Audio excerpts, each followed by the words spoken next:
जो कहता था तारे तोड़ कर लाऊंगा, उसने आसमानी गिरा दिया मुझ पर। सर, ये इनकी पॉलिसी है। देख लीजिए सर, सिर्फ 50 एमपी बैठे, इनको प्राइस राइज से मतलब नहीं है, मगर देश की जनता का आक्रोश समझिए, गुस्सा समझिए। आपको समझना पड़ेगा, यकीन हो तो कोई रास्ता निकलता है। हवा की ओट भी लेकर चराग जलता है। मैं कहना चाहूंगा कि फाइनेंस मिनिस्टर साहिबा, आपने गरीबों के चिराग को गुल कर दिया, आपने दौलतमंदों की हवा में इजाफा कर दिया, आपने गरीबों के रास्ते पूरे बंद कर दिए।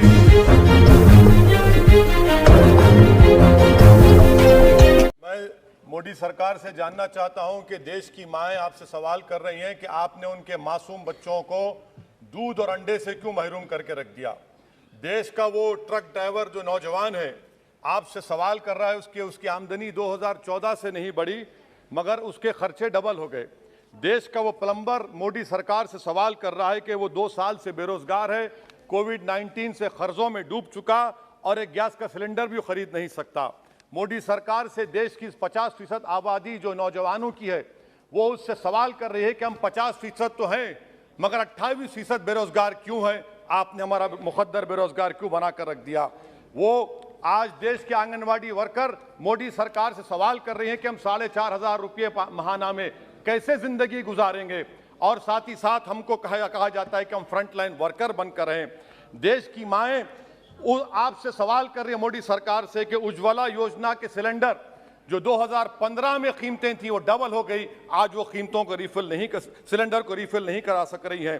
सर, वो आज गरीब घरों की महिलाएं देश के प्रधानमंत्री से सवाल कर रही हैं कि जो कॉस्ट ऑफ बेसिक ग्रोसरीज था वो 68% इजाफा क्यों हो गया? मोदी सरकार को उसकी खबर है या नहीं?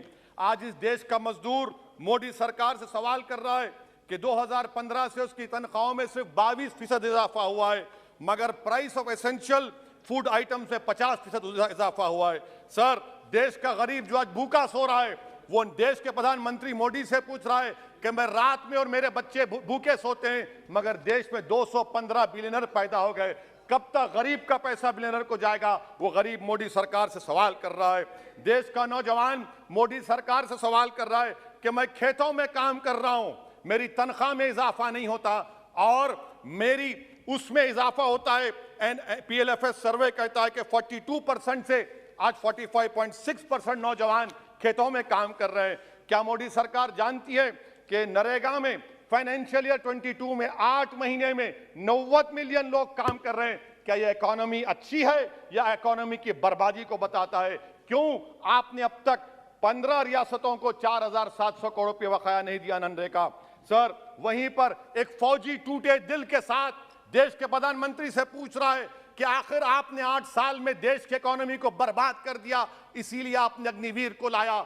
आज वो सिपाही का दिल टूटा हुआ है जिसने अपनी जवानी चीन और पाकिस्तान के फौजों के खिलाफ आंखें डालकर खड़ा हुआ था। आपने इकोनॉमी को बर्बाद कर दिया और अग्निवीर देश के नौजवानों को मुकद्दर बनाकर देश की सुरक्षा से आपने खिलवाड़ किया है।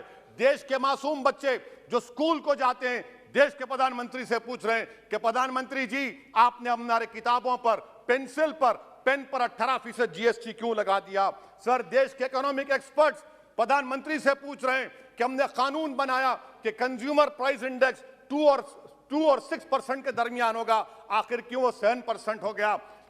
WPI 15% हो गया। सर, देश के 40 करोड़ गरीब से गरीब देश के प्रधानमंत्री को खुलकर जवाब दे रहे हैं और पैगाम पहुंचा रहे हैं कि इन्फ्लेशन करप्शन के बराबर है। वो 40 करोड़ गरीब देश के प्रधानमंत्री से कह रहे हैं कि आपकी सरकार में और यूपीए की सरकार में कोई फर्क नहीं है, इन्फ्लेशन उनकी नजर में करप्शन है। सर, देश के गरीब आदमी जो 95% FDs में डालते हैं, वो देश के प्रधानमंत्री से पूछ रहे हैं कि आपकी सरकार के गलत फैसलों से 7% इन्फ्लेशन की वजह से वो 3.5% पर एनम उनको लॉस हो रहा है।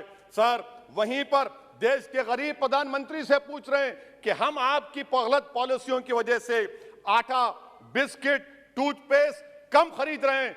देश के वो लोग जो कर्जों पर घर और गाड़ी लिए थे, उनके 1% लोन इजाफा हो गया क्योंकि आपकी तरफ से गलत पॉलिसियों की वजह से आरबीआई ने 0.9% बढ़ाया तो बैंक्स ने 1% बढ़ा दिया। इस देश का किसान मोदी सरकार से पूछ रहा है कि 31 पैसे के लिए मुझे state bank of India NOC नहीं देता है, मगर आपकी सरकार ने ऐसे बड़े बड़े डिफॉल्टरों को 1,45,240 करोड़ रुपए आपने राइट ऑफ कर दिए बैड लोन के लिए। देश का गरीब, देश के सर आई एम कंक्लूडिंग, देश का गरीब देश के प्रधानमंत्री से पूछ रहा है कि आखिर वो कौन सा बड़ा सरमायादार है जिसका नाम ए से शुरू होता है। 14,000 करोड़ दिया जाता है, 12,000 करोड़ दिया जाता है, एनपीए होता है। ये कब तक ये स्कैम होगा? देश को आप बेवकूफ बनाते रहेंगे। Sir, FD rates 0.1% risen, but banks is making 0.8%. What is this? And in conclusion, sir, मैं खत्म करने से पहले याद दिलाना चाहता हूं कि हमारे फाइनेंस मिनिस्टर ने किसी एक बजट स्पीच में एक शेर पढ़ा था, यकीन हो तो कोई रास्ता निकलता है, हवा की ओट भी लेकर चिराग जलता है। मैं कहना चाहूंगा कि फाइनेंस मिनिस्टर साहिबा, आपने गरीबों के चिराग को गुल कर दिया, आपने दौलतमंदों की हवा में इजाफा कर दिया, आपने गरीबों के रास्ते पूरे बंद कर दिए। और शायर ने सही कहा था देश के प्रधानमंत्री के बारे में कि जो कहता था तारे तोड़कर लाऊंगा, जो कहता था तारे तोड़कर लाऊंगा, उसने आसमान ही गिरा दिया मुझ पर। सर, ये इनकी पॉलिसी है। सर, कंक्लूड कर रहा हूं, ये इनकी पॉलिसी। सर, खत्म करें। ये मोदी सरकार की पॉलिसी है। देख लीजिए सर, सिर्फ 50 एमपी बैठे, इनको प्राइस राइज से मतलब नहीं है, मगर देश की जनता का आक्रोश समझिए, गुस्सा समझिए। आपको समझना पड़ेगा, आज गरीब मायूस है सरकार से। Thank you sir.